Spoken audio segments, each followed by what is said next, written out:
vais aller chercher les bidons blancs, le bidon noir. Vous vous souvenez la vidéo pour comment apprendre à nettoyer un véhicule. Le bidon noir, les eaux sales. Le bidon blanc, les eaux claires. On passe tout ça en accéléré. Je lave la voiture. Et on va démonter les roues. Et on va vérifier l'état des plaquettes de frein.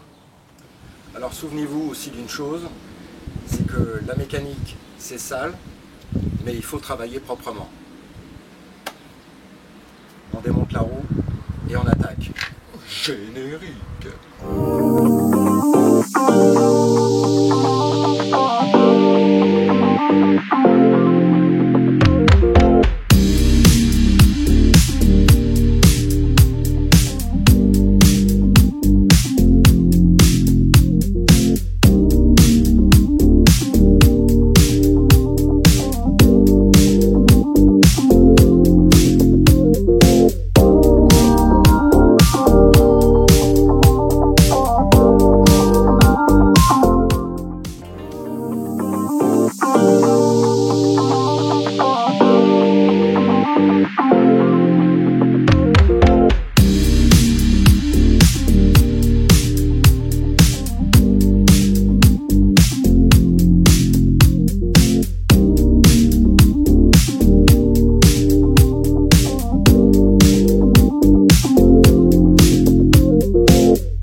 Bon, ça y est, la voiture est nettoyée.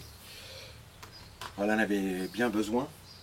Bon, l'idée maintenant, ça va être d'ouvrir le coffre, sortir le cric, trouver la manivelle.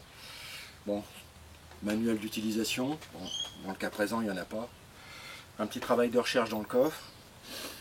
Donc j'ai mis la voiture de Nathalie avec les roues légèrement, elles ne sont pas dans l'axe du véhicule, hein, comme si j'avais tourné un petit peu, tout simplement parce que comme on va vérifier l'état des plaquettes de frein, pour moi ça va être plus facile.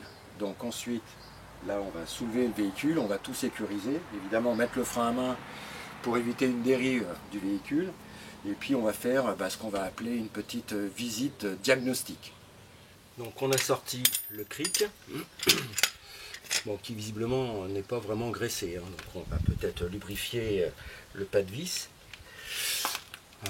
La petite manivelle qui va me servir à desserrer, mais déjà je m'aperçois que la partie qui va me servir à desserrer les écrous de roue, ça ne s'adapte pas. Et quand je regarde, je me dis qu'il y a des capuchons. Et si j'anticipe pas ce style de problème, lorsque je crève un pneu sur le bord de la route, et que je n'ai pas, on va dire, une pince à bec ou quelque chose qui va me permettre d'extraire les capuchons, je peux être dans l'embarras, quoi. Donc là, ça va bien parce que je suis à la maison et puis je vais pouvoir faire ça correctement. Je vais prendre une clé à bec.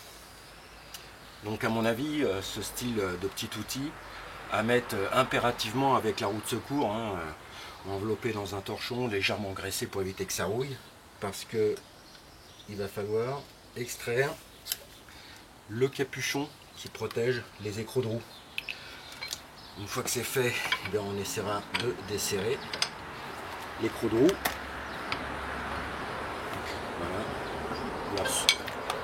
Souvenez-vous, hein, on dessert toujours dans le sens de la droite vers la gauche, dans le sens anti-horaire. Donc je vais enlever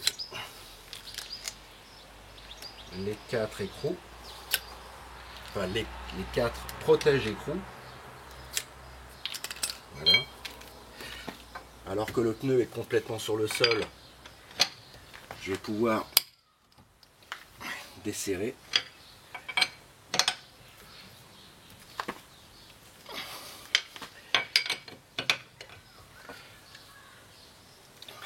Voilà. Donc si des fois, lorsque vous faites des essais à blanc, des petites vérifications comme ça, vous peinez à vous aider de la petite manivelle pour desserrer les écrous de roue, il existe des outils, on en avait déjà parlé, des croix, où on peut facilement augmenter le couple, quoi. Donc j'ai desserré mes écrous de roue. Maintenant le but, je vais soulever la voiture de telle façon à ce que le pneu ne soit plus en contact avec la terrasse. La voiture est bien sécurisée. Alors j'utilise le cric. Il est bien évident que je ne vais pas aller sous la voiture, hein, d'accord. Le but c'est simplement de retirer le pneu et on va regarder que derrière il y a ce qu'on appelle les étriers de frein et il y a toujours une petite lumière au sein de des étriers de frein qui va me permettre de visualiser l'usure des plaquettes de frein. J'ai positionné le cric de la voiture sur la partie renforcée du châssis. J'ai plus qu'à tourner la manivelle pour soulever le véhicule.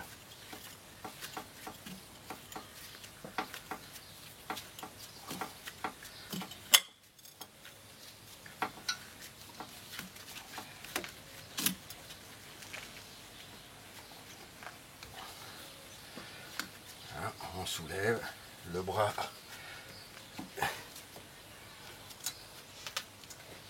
Voilà, la roue est en train de quitter le contact avec le sol. Voilà. Je vais continuer à démonter mes écrous de roue. Maintenant c'est facile puisque je les avais déjà desserrés.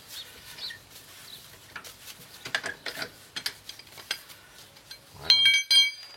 Pour éviter de perdre les pièces.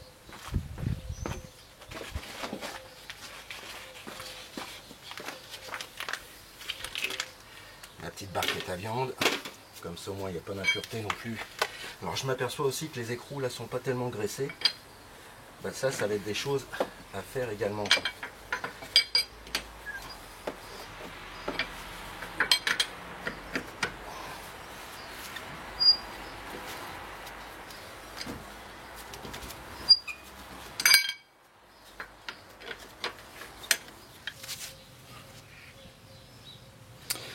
Bien, donc ici nous avons le disque et évidemment on le voit réapparaître en dessous à ce niveau là.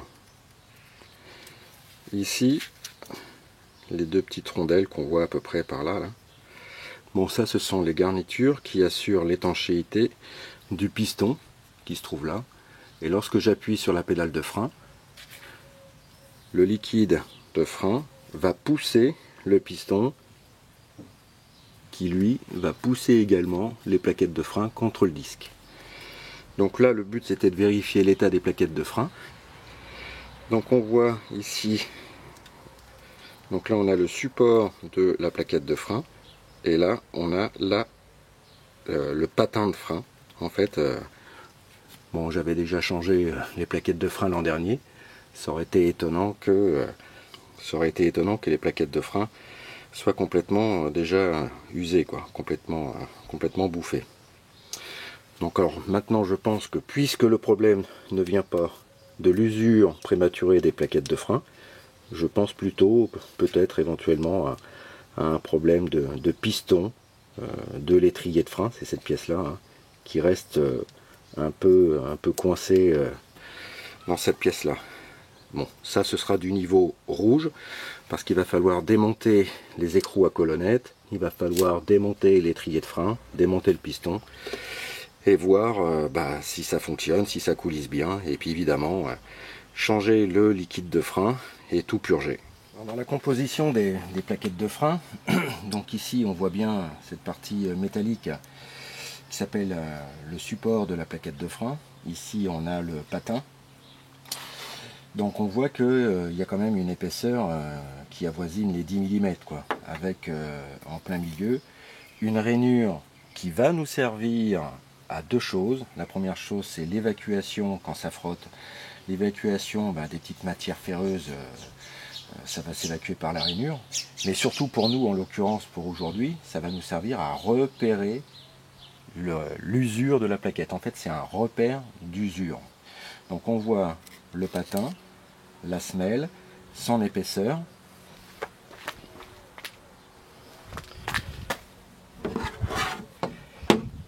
Je vais m'aider avec notre plaquette, voir là. Et on voit que lorsque la plaquette va s'user, donc l'épaisseur va diminuer, dès que ça va approcher dangereusement du repère d'usure, les plaquettes, ça y est, c'est mort, il faut tout changer, quoi. Enfin, il faut changer les plaquettes de frein. Un petit bémol, n'oubliez pas non plus de faire une petite visite diagnostique du disque. S'il est vraiment abîmé, s'il est creusé par des rayures, s'il est voilé ou pas voilé. Bon, visiblement, c'est pas les plaquettes de frein de l'Opel Corsa qui sont en cause.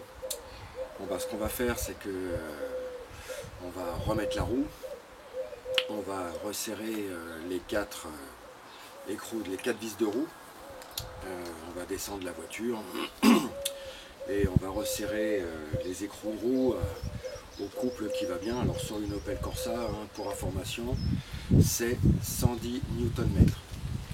Alors pour le remontage, donc là je vois que c'est un petit peu sec à mon goût, donc un coup de brosse métallique sur la tête de la fusée.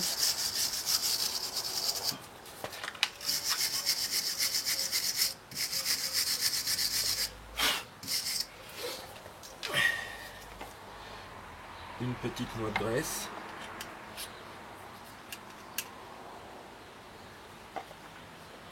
Pour éviter que la roue ne se colle avec la rouille. Puis faites bien la circonférence de la fusée d'essieu, cette partie là, quoi. Voilà. On va remonter la roue.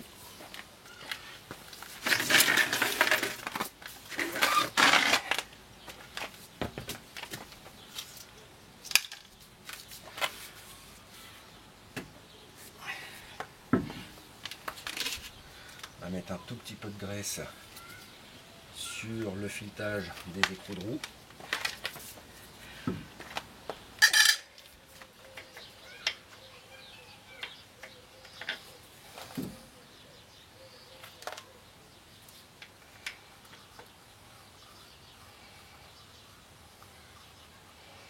Une fois qu'on sent que la vis tourne dans la partie filetée, voilà. Je vais prendre la manivelle. Et... oh.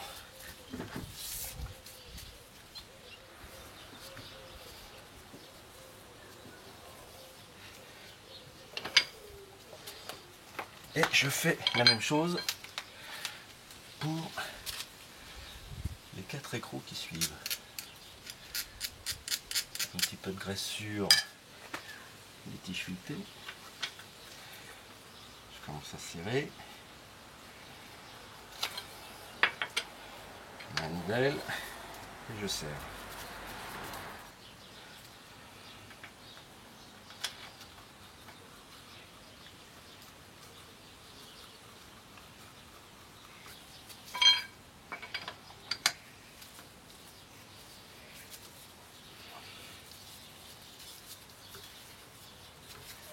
Alors, quand ça vous arrive au bord de la route, évidemment, on n'a pas forcément la clé dynamométrique avec soi. Vous serrez à fond, et puis à la maison, vous desserrez, et puis vous recommencez le serrage, quoi. C'est pas sorcier, quoi. Voilà. Réglage de la clé dynamométrique à 110, c'est fait. Je serre. Ça y est. On va serrer en 3 pour avoir un serrage uniforme. Voilà.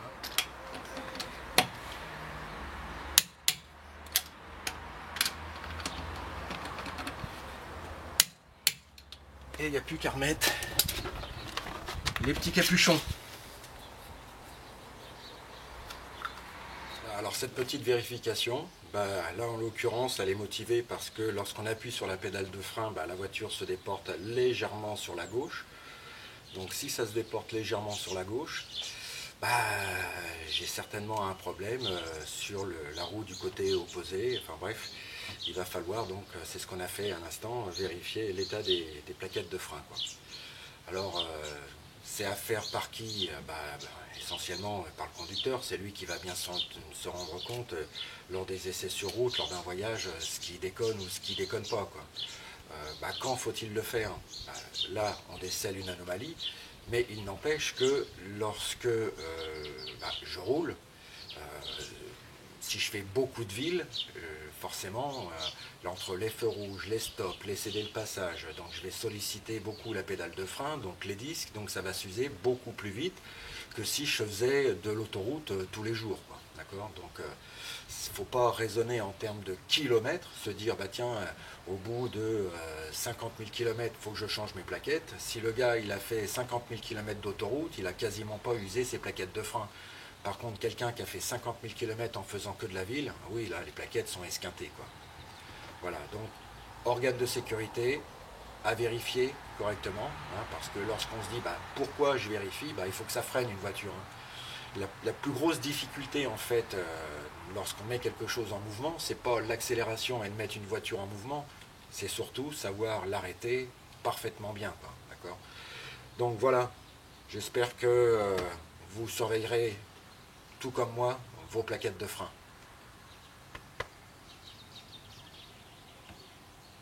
Ciao, bye.